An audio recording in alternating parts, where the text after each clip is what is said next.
Breaking news చూసే ముందు ఒకసారి బిగ్ అప్డేట్ చూడండి. హైదరాబాద్ మొత్తంలో ఉన్నటువంటి బెస్ట్ ప్రాపర్టీస్ అన్నిటినీ ఒక వేదికపైకి తీసుకువస్తుంది సుమన్ టీవీ. అక్టోబర్ 18, 19వ తేదీన హెచ్ఐసిసి నోవోటల్లో జరిగేటువంటి సుమన్ టీవీ ప్రాపర్టీ ఎక్స్పోలో best flats, villas, open plots Deepavali offers and discounts తో అందుబాటులో ఉంటాయి. మీరు విజిట్ చేసి ప్రతి గంటకి ఒక గోల్డ్ కాయిన్ ని గెలుచుకునేటువంటి ఛాన్స్ కూడా ఉంది. ఫ్యామిలీతో రండి, మీ డ్రీమ్ ప్రాపర్టీని సొంతం చేసుకోండి. రైట్, ఇక బ్రేకింగ్ న్యూస్లోకి వెళ్తే ఆఫ్ఘనిస్తాన్ పాకిస్తాన్కి చుక్కలు చూపిస్తుంది. ఆఫ్ఘనిస్తాన్ పాకిస్తాన్ సరిహద్దులలో ఇరు దేశాల బలగాల మధ్య ఘర్షణలు ఇప్పుడు తీవ్ర ఉద్రిక్తతలకు దారితీశాయి. ఈ క్రమంలోనే తాము 58 మంది పాకిస్తానీ సైనికులను మట్టుబెట్టామని ఆఫ్ఘనిస్తాన్ ప్రకటించింది. ఇస్లామాబాద్ పదే తమ సరిహద్దుల ఉల్లంఘనలకు పాల్పడిన నేపథ్యంలో ఈ మేరకు చర్యలు తీసుకున్నట్లుగా వెల్లడించింది. అదేవిధంగా ఐసిస్ ఉగ్రవాదులకు ఆశ్రయం కల్పించొద్దని పాకిస్తాన్ను హెచ్చరించింది ఆఫ్ఘనిస్తాన్. దేశ రాజధాని కాబూల్తో పాటు ఓ మార్కెట్ పైన పాకిస్తాన్ బాంబు దాడులు చేసిందని ఆఫ్ఘనిస్తాన్ ఆరోపించింది. ఈ నేపథ్యంలోనే పాక్ దళాలే లక్ష్యంగా ప్రతీకార దాడులు చేపట్టినట్లుగా కూడా సమాచారం. తమ సేనలు పొరుగు దేశానికి చెందిన 25 ఆర్మీ పోస్టులను స్వాధీనం చేసుకున్నాయని కూడా తాలిబాన్ ప్రభుత్వ ప్రతినిధి జబీహుల్లా ముజాహిద్ వెల్లడించారు. 58 మంది పాక్ సైనికులు మృతి చెందారని, మరో 30 మంది గాయపడ్డారని కూడా చెప్పారు. ఇటీవలే నిన్న చూసాము, ఒక పాకిస్తాన్ ఆర్మీ పోస్ట్ వద్ద నుంచి పాకిస్తాన్ సైనికులు పరుగులు పెడుతున్నటువంటి ఒక వీడియో కూడా బయటికి రావడం జరిగింది ఆఫ్ఘనిస్తాన్ దాడితో.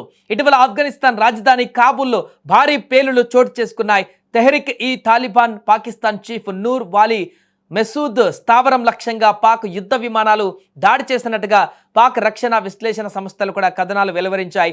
అయితే ఈ దాడులపైన ఇస్లామాబాద్ ఎటువంటి ప్రకటన చేయలేదు.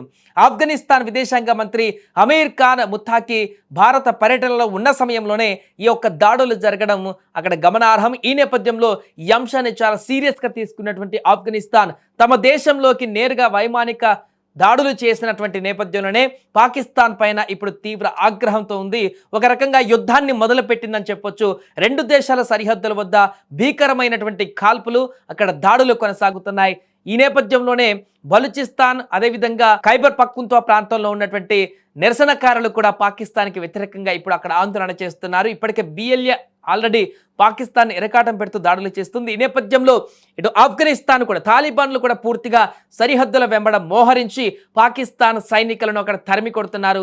తమ పైన దాడి చేయడానికి వస్తున్నటువంటి పాక్ సైన్యాన్ని పూర్తిగా అక్కడి నుంచి కాకావికలం చేసి అక్కడి నుంచి పంపించేస్తున్నారు. ఈ నేపథ్యంలోనే తాజాగా 58 మంది పాక్ సైనికులు మా దాడిలో మరణించారంటూ కూడా పూర్తిగా వారిని వెంబడిస్తూ వేటాడి ఇక్కడి నుంచి మా సరిహద్దుల వెంబడి కవ్విస్తున్నటువంటి వారిని పూర్తిగా అక్కడి నుంచి పంపించి వేస్తున్నామంటూ కూడా ఆఫ్ఘనిస్తాన్ ఒక తాజా ప్రకటన వెలువరించింది. దీంతో పాకిస్తాన్ సైన్యం పూర్తిగా ఈ యొక్క దాడి ఘటనలో పేలవ ప్రదర్శన చూపిస్తున్నట్టుగా తెలుస్తుంది. ఆఫ్ఘనిస్తాన్ ధీటైనటువంటి సమాధానం పాకిస్తాన్కి ఇస్తున్నట్టుగా తాజాగా కనబడుతుంది.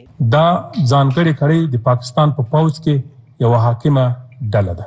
زموږ د معلوماتو له مخې موږ باوري یو چې د دوی له افغانستان ضد سیاستونو سره د پاکستان اکثره نظامیان، سیاسون، احزاب، علماء کرام او د پاکستان متدین ولس توافق نه لري او هغوی په خپل هم د دې مستبد کړي له خپل سرو او دیکتاتورانه کړنو څخه تر پوزې راغلي دي. همدې خاصه کړي په افغانستان کې د تشویشونو د ایجاد لپاره یو لړ اقدامات تر لاس لاندې نیولي.